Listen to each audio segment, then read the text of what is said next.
Strikeforce. Apparently they're not immune to the injury bug either. Frank Mir just came out this week that Frank Mir, I guess he hurt his leg. I didn't hear exactly what he tore or what he hurt. I just heard that he hurt his leg. Right. And that obviously he's not going to make the card. The ironic part is that Daniel Cormier is still on the card, so it looks like they're trying to find him a suitable replacement. One of the guys that wants to throw his hat into the mix is Fabricio Werdum.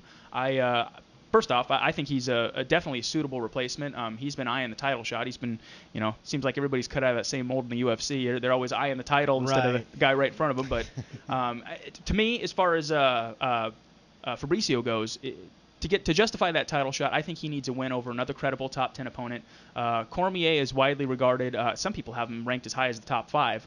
Maybe not top 5, I don't know, but certainly top 10. This should fit the bill. I mean, don't you guys think that would be a good matchup? I agree. I think that it's a great matchup. I like to see Werdum fight somebody, before he starts thinking title, because I do think that down the road that he does deserve a title shot. Oh, but sure. I agree. I think that this is a great matchup. I'm really bummed actually because I wanted to see Cormier Mir. I'm a big Mir fan. I wanted to see that fight, and I'm really bummed that it's not going to happen now. Me too. How do you feel about that, Ralph? Well, I like to see Mir. Mir's one of my favorite fighters and always has been, but I definitely think that Werdum would go in there and he's going to steamroll him if you put Werdum in there. Especially, look at his credentials. You got a guy that's Tap Fedor, give him that credit. The guy's been in numerous jiu-jitsu tournaments around the world and just owned everybody. And, I mean, I can't say anything else other than I'm really biased because I love Werdum. That guy's awesome. Yeah, what's funny, too, is that you talk about Werdum and you talk about, arguably one of the best guards in all of not just the heavyweight division, but all of UFC. And I would have liked to see him and Frank Mir see who has the better guard. Frank Mir is the guy that's also in that conversation. I agree. I think it would have been a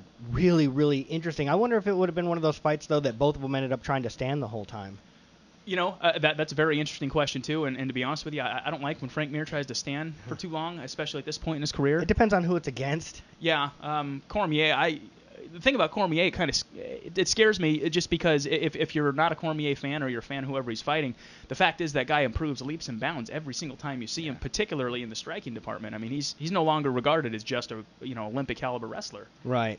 So it's an interesting matchup nonetheless. I'm glad he doesn't have to go on the shelf and they're not going to scrap this fight. I mean, there's still plenty of time left. I think Werdum's definitely a suitable replacement. I'd love to see it. Absolutely. I hope that's the one that they set up. I think that'd be good. Seems unanimous across the board. Yeah. So that takes it. For Werdum.